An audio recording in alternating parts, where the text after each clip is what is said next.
अस्सलाम वालेकुम नाज़रीन, मैं शेख रहमत सच न्यूज़ में आप सबका इस्तकबाल करता हूं। देखते हैं आज की अहम खबर।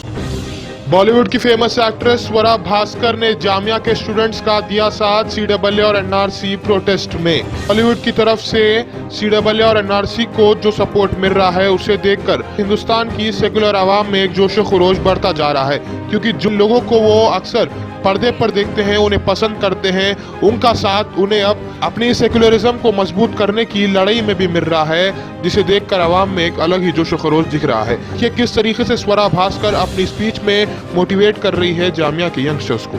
भास्कर जी आई हुई है, उनका तालियों से स्वागत।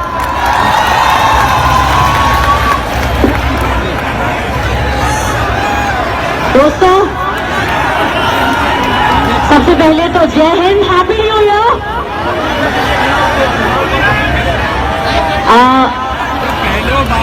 मैं बहुत बहुत शुक्रिया करना चाहती हूँ आप सभी का, जो पीछे हैं, जो आगे हैं, जो साइड पर है, जो हर तरफ है।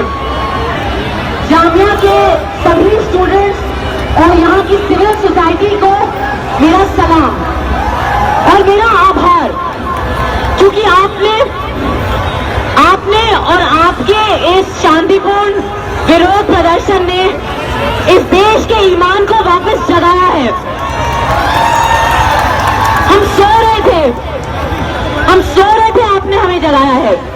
ये जो आज भारत के हर शहर में ये जो जन सैलाब आया है विरोध का और एकता का, इसे हमें सिर्फ विरोध की तरह नहीं देखना चाहिए। ये एकता है, ये समर्थन के प्रदर्शन है, ये हमारे देश के उस सपने के साथ समर्थन का प्रदर्शन है जो एकता का सपना था, भाईचारा का सपना था, बराबरी का सपना था। मुझे लगता है कि ये जो आज हमारे बीच हो रहा है, ये पहले हो जाना चाहिए था। ये तब हो जाना चाहिए था जब दादरी में अखलाक की जान गई थी। हम देर से जागे हैं, लेकिन अब हम जाग गए हैं। एंड इसके लिए इसकी जिम्मेदारी, इसका क्रेडिट, इसका आभार इस देश, जामिया के, AMU के और इस देश के छात्रों को जाता है। ये आपका मूवमेंट है, ये किसी नेता का मूवमेंट नहीं है, ये किसी सेलिब्रिटी का मूवमेंट नहीं है। हम यहाँ सिर्फ और सिर्फ आपको थैंक यू बोलने आ रहे हैं। मैं बहुत ज्यादा नहीं बोलना चाहती हूँ, क्योंकि मैं कौन होती हूँ किसी भी किस्म का भाषण देने वाली आपको, लेकिन मैं इतना जरूर कहूंगी कि ये जो हमने पिछले 5-6 सालों में अपने देश में देखा है, एक नफरत को अलग अलग किस्म की चालें चलकर हमारे देश में लेजिटिमाइज किया जा रहा है। कभी वो एंटी नेशनल होता है, कभी वो टुकड़े टुकड़े गैंग होता है, कभी वो कोई नई स्कीम होती है, कभी ट्रिपल तलाक की स्कीम होती है, कभी वो अब नई स्कीम आई है CAA की। आई थिंक कि अब हम सब समझ गए हैं कि खेल क्या है, और हम इन्हें ये खेल नहीं खेलने देंगे। आज मैं इस मंच से ये चीज जरूर कहना चाहती हूँ कि ये कोई दो राहें नहीं है कि ये जो CAA, NRC, NPR है, ये एक टारगेटेड कानून है, इसका टारगेटेड एजेंडा है, और टारगेट है भारत का जो मुसलमान समुदाय है।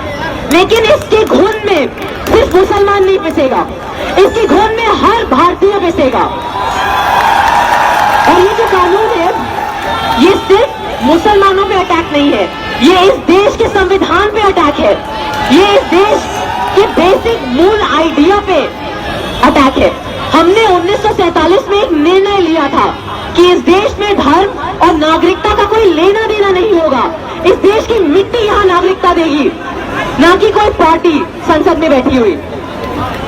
और मैं ये जरूर कहूंगी कि जो लोग इस देश में हमें हमारी वफादारी का इम्तिहान लेने को कहते हैं, हमारी नागरिकता का इम्तिहान लेने को कहते हैं, तो मैं ये जरूर बताना चाहूंगी कि हमें कोई हक नहीं है भारत के मुसलमानों से किसी किस्म का इम्तिहान मांगने का।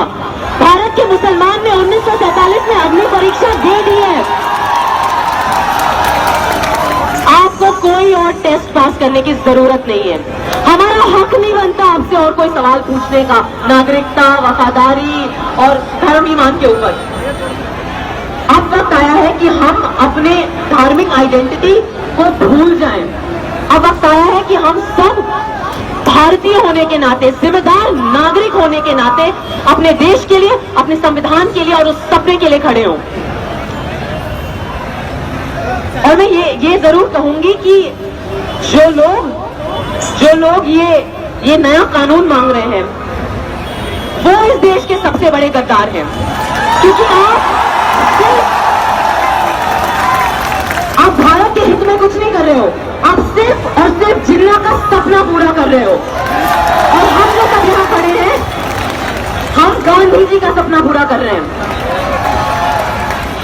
तो बस इतना ही कहना चाहूंगी। मुझे लगता है आज हम सब यहाँ पे हैं, बहुत बहुत शुक्रिया। कल यहाँ पे आपने इस देश को देश प्रेम दिखाया था, आज हम यहाँ इस मंच से मैं चाहती हूँ कि एक बार फिर हम अपनी एकता का प्लेज लें।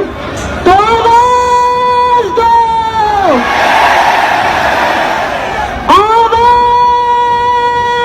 दो, आवाज दो। दोस्तों, संजय भाई यहाँ थे, वरुण ग्रोवर ने एक बहुत ही बेहतरीन, मुझे लगता है, एंथम लिखा है हमारे इस मूवमेंट के लिए। हम कागज नहीं दिखाएंगे, ये हमारा नारा है कि चाहे जो हो जाए, हम सड़कों पर आ जाएंगे, हम लाठीचार्ज खाएंगे, लेकिन हम कागज नहीं दिखाएंगे। तो एक बार एक सुर में मेरे साथ आप ये नारा लगाइएगा, तानाशाह कर जाएंगे, तानाशाह कर जाएंगे, वो नए कानून बनाएंगे, वो झूठी बात बताएंगे, वो चिकना पाठ पढ़ाएंगे, वो लाठी चार्ज कराएंगे, वो आंसू गैस चलाएंगे, वो लाइब्रेरी में घुस जाएंगे, वो इंटरनेट को काटेंगे, वो 144 लगाएंगे, हम संविधान को बचाएंगे, हम तिरंगे को लहराएंगे, हम एकता को बचाएंगे, हम सड़कों पर आ जाएंगे, वो मेट्रो बंद कराएंगे, हम पैदल चलकर आएंगे, हम मंजिल यहीं बिछाएंगे, तानाशाह आकर जाएंगे, तानाशाह आकर जाएंगे। बहुत बहुत शुक्रिया आपका। और एक बार फिर से,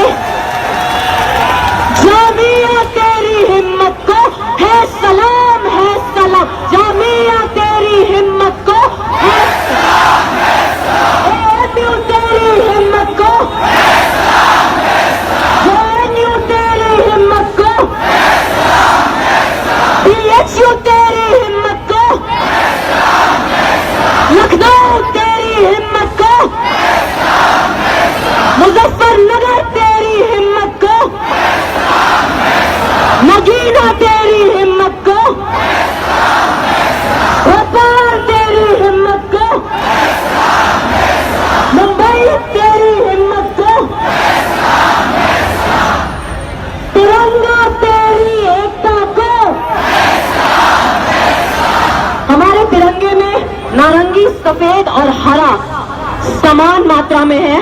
हम किसी एक रंग को ज्यादा नहीं होने देंगे।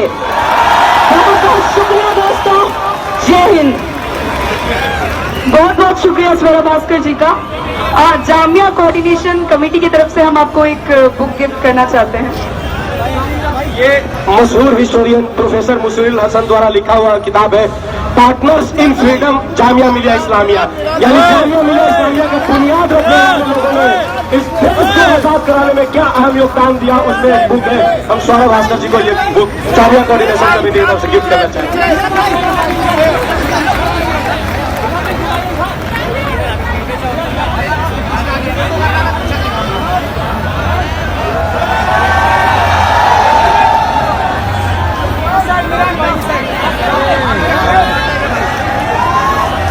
A1 टाउनशिप की एक और नई पेशकश। जहांगीर पीर दरगाह से 2 किलोमीटर पहले मल्टीनेशनल कंपनीज के करीब, जो कि बिल्कुल आबादी से लगा हुआ, बेंगलोर हाईवे से सिर्फ 5.5 किलोमीटर, बीटी रोड से लगा हुआ, तमाम डेवलपमेंट के साथ 5,50,000 में 100 गज का प्लॉट। A1 टाउनशिप में आपका ये छोटा सा इन्वेस्टमेंट आपका और आपके बच्चों का मुस्तकबिल बदल सकता है। आज ही तशरीफ लाएं और A1 टाउनशिप के इस प्रोजेक्ट से फायदा उठाएं। Office at pillar number 235, opposite fisheries department, Rajendra Nagar, Hyderabad.